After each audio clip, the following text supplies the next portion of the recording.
Nous avons arrêté les négociations de Doha jusqu'à ce que l'ennemi quitte le territoire congolais, jusqu'à ce que le Rwanda va d'abord chez lui. Il y a déjà une équipe de mécanismes qui va le faire. Nous n'avançons pas avec eux. S'ils veulent continuer Bitumba, on continue de Bitumba.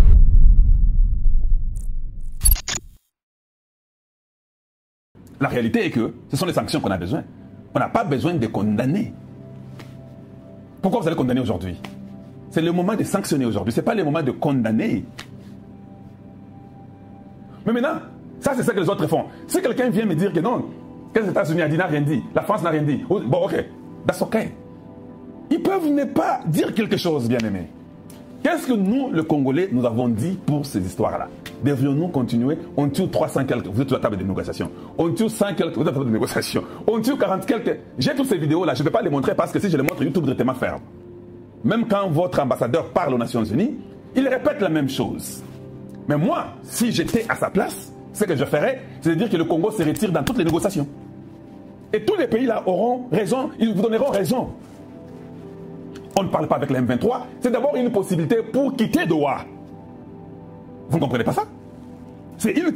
Moi, j'ai toujours pris ce que les ennemis font comme étant une force pour moi pour utiliser ça contre eux. Nous avons arrêté les négociations de Doha jusqu'à ce que l'ennemi quitte le territoire congolais, jusqu'à ce que le Rwanda va d'abord chez lui. Il y a déjà une équipe de mécanismes qui va le faire. Nous n'avançons pas avec eux. S'ils veulent continuer Bitumba, on continue de Bitumba. Vous croyez que les gens des politiques canadiens vont dire oui, oui, nous ne sommes pas des Congolais, nous sommes des Rwandais. Ils vont dire ça. Vous croyez comme ça dans vos têtes là? Non. Ils doivent défendre, ils doivent dire que nous sommes des Congolais. Même s'ils savent dans leur cœur qu'ils ne le sont pas. Ce qui va nous prouver, c'est les résultats sur terrain et les actions qui ont été commises. C'est ça qui nous prouve que Bato Bazaï a bissoté. Un général peut venir se défendre comme il veut, c'est normal. C'est son droit, non? Il peut être innocent, il peut être fautif. Mais le problème qui est là, est celui-ci. Est-ce que les provinces ou non, les territoires sont tombés ou pas? Oui, d'accord. Est-ce que nous n'avons pas récupéré des territoires ou pas? Ou on n'a pas récupéré? That's it, that's what I need to know. Je n'ai pas besoin de l'explication d'un général.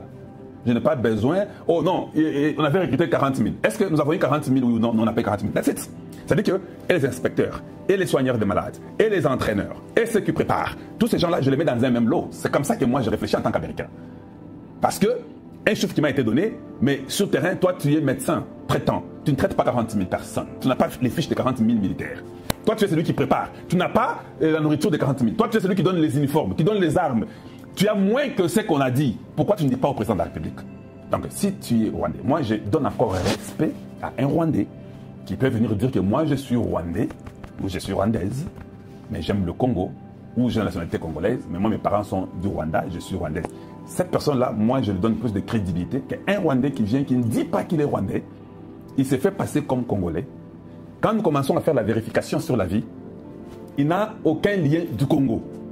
Famille naye et Zagandé na Rwanda. Tango Akufi Baké Bakondi na Rwanda. Les Congolais qui les soutiennent. Oh, t'es botikaye, Aza Congolais, est-ce que Abotamaka Wate? Une stupidité où les gens, c'est comme si on ne raisonne pas. Ceux qui m'ont Abotamaki Wana, à combien de Konayo, à combien de Tambokanayo, les gens naissent partout où ils peuvent naître. Parce qu'il n'a pas été dit aux femmes enceintes que vous devez aller mettre au monde qui est dans vos villages.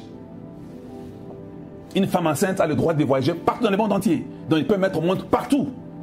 Alors arrêtez, j'essaye de conseiller les Congolais, arrêtez de croire que quand quelqu'un est né chez vous, il est né chez vous. Et c'est une stupidité qui vit même dans les grandes personnes qui disent des choses qui ne sont pas vraies. Apprenez à dire la vérité. Ton papa est venu au Congo comme réfugié. Tu es né au Congo, tu grandis, mais tu n'es pas congolais. Je sais que tu peux te faire congolais parce que c'est là où tu as grandi, c'est là où tu as vécu. Tu peux dire que non, moi j'aime le Congo, mais mes parents sont des Rwandais. Je suis Rwandais d'origine, mais je suis devenu Congolais. Non, tu caches. Il n'y a que le Congolais qui ne cache pas. Quand nous arrivons, on dit qui nous sommes, d'où nous venons et nos villages. Pourquoi chez nous au Congo, cela ne peut pas être aussi fait comme ça? Beaucoup de gens, vous ne voyez jamais leur famille. Les gens n'ont pas les oncles, n'ont pas les tantes, n'ont pas les cousins, n'ont personne. Il n'y a que lui et ses enfants. Mais vous sortez de quelle brousse ou vous sortez de quel arbre? Est-ce que c'est mauvais de savoir? C'est pas mauvais. Si quelqu'un cache ses sources ou ses origines, il y a déjà une mauvaise intention. La personne n'a pas le droit de devenir congolaise. Voilà pourquoi vous voyez les trucs des Hippolyte Kanambe qu'on est en train de faire là-bas. On trouve qu'ils ont des noms différents. Je viens de vous dire que tant que on dit aux gens que même si tu avais changé le nom, tu reprends ton nom. C'est ça, non? Mais Bango, c'est quand on part à la cour qu'on découvre que non, ces gens-là, en Tanzanie, ils étaient des étrangers, ils n'avaient pas le nom du Congo.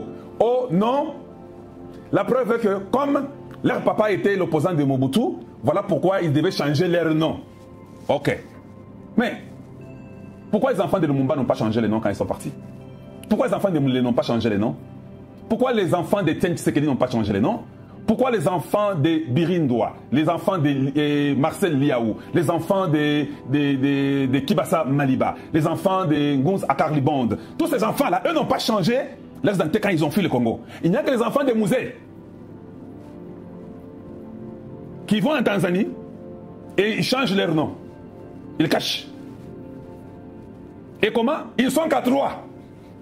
Or, Mouzé a plus d'enfants, Mouzé a eu beaucoup de femmes, Mouzé a mis au monde partout. Tous ces enfants-là, ils n'ont pas changé les noms. Vous voulez nous importuner, pourquoi? Donc tous ces enfants de Mouzé, ils ne peuvent pas changer les noms. C'est seulement ces nilotiques de très mauvaise qualité qui viennent du Rwanda. Eux, ils avaient le droit de changer les noms, mais les autres enfants de Mouzé partout ailleurs, eux n'ont jamais changé les noms. Les mecs Kabila qui ont été assassinés à Kinshasa, ils ne changent pas les noms. Tout le monde a son nom. Il n'y a que vous qui changez vos noms, parce que vous êtes qui? Que quand on tue seulement les gens dans votre territoire, dans votre pays, vous coupez directement les négociations. We don't do anything anymore, we're stopping. Mais chez nous, quand vous continuez à vous mettre à table, vous ne pensez pas que les gens là demain ils vont tuer 300, après ils vont tuer 500, après ils vont tuer 1000, parce que nous sommes déjà morts à 20 millions. Pouvez-vous aimer la vidéo s'il vous plaît? Pouvez-vous aimer la vidéo? Pouvez-vous la partager? Voilà ce que je peux vous demander. Aimer la vidéo et partager-la. Maintenant, aux Nations Unies. Les Nations Unies, ce sont les gens qui peuvent vous assister. Mais la réalité est que quand les États-Unis ont dit qu'allons-y causer, ils ont un plan. Les Américains ont un plan. Quand vous causez, ils écoutent tout le monde, ce que tout le monde dit. Et j'ai relevé quelques pays comme le Panama, comme le Pakistan, comme la Russie. La Russie veut responsabiliser même le Congo démocratique. Le contrôle, donc l'État doit faire sa part. En fait, c'est ce que ça veut dire. C'est-à-dire qu'il ne faut pas que l'État croise les bras, attend l'accord de Doha. Il ne faut pas que l'État croise les bras, attend que les ciels s'ouvrent pour eux. Non. Non. Quand vous êtes au contrôle, vous devez déjà avoir des plans, des planifications.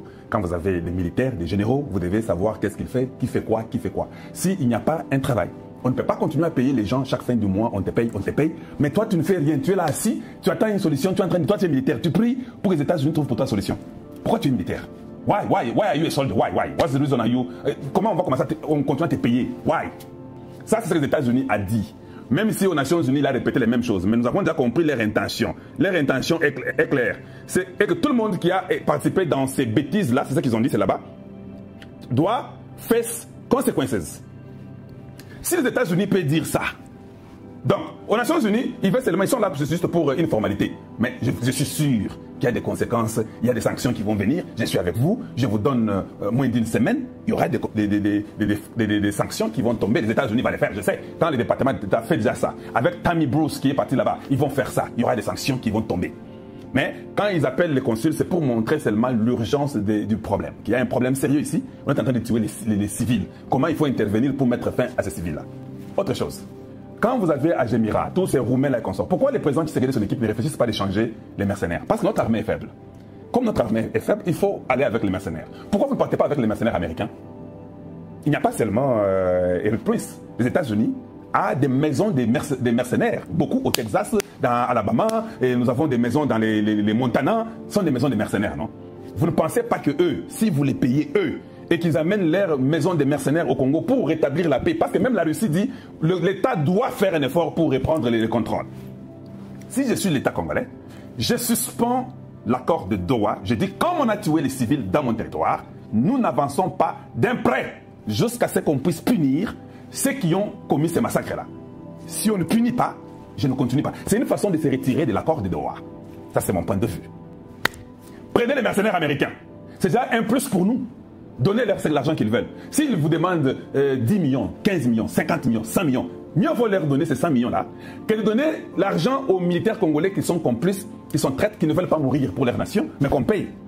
Vous mettez une ordonnance de retraite de plusieurs généraux, vous les amenez, vous les enlevez, quelques colonels, vous les enlevez aussi, et vous prenez ces mercenaires-là américains qui viendront avec les matériels qui sont commis de faire ce qu'il doit faire. C'est comme ça. Il ne vient pas parce qu'on l'a payé, il va faire un travail.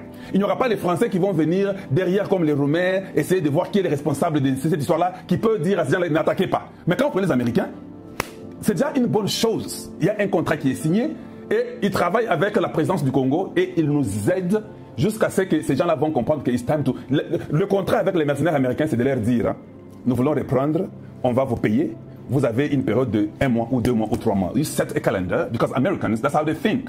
Les Américains ne sont pas les gens qui viennent dire non, nous voulons aller nous aider. Non, ils vont dire que le time, c'est combien de temps que vous nous donnez.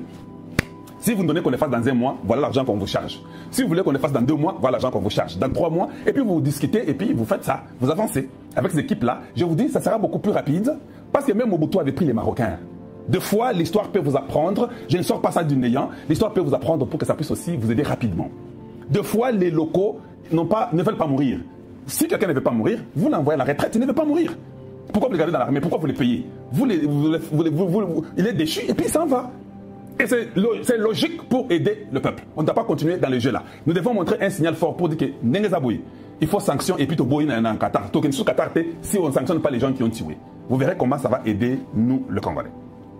C'est le moment maintenant de travailler durement, partager cette émission. Faites que celle-ci arrive à un plus grand nombre. Je suis votre frère Kalonji Mulumba. Je vais vous revenir encore avec d'autres informations. Notre temps à Washington est pratiquement à la fin. Il y a d'autres rendez-vous que nous devons tacler et je vous apprécie beaucoup. Soyons tous unis comme un seul peuple. Voyons l'intérêt commun, l'intérêt du peuple congolais.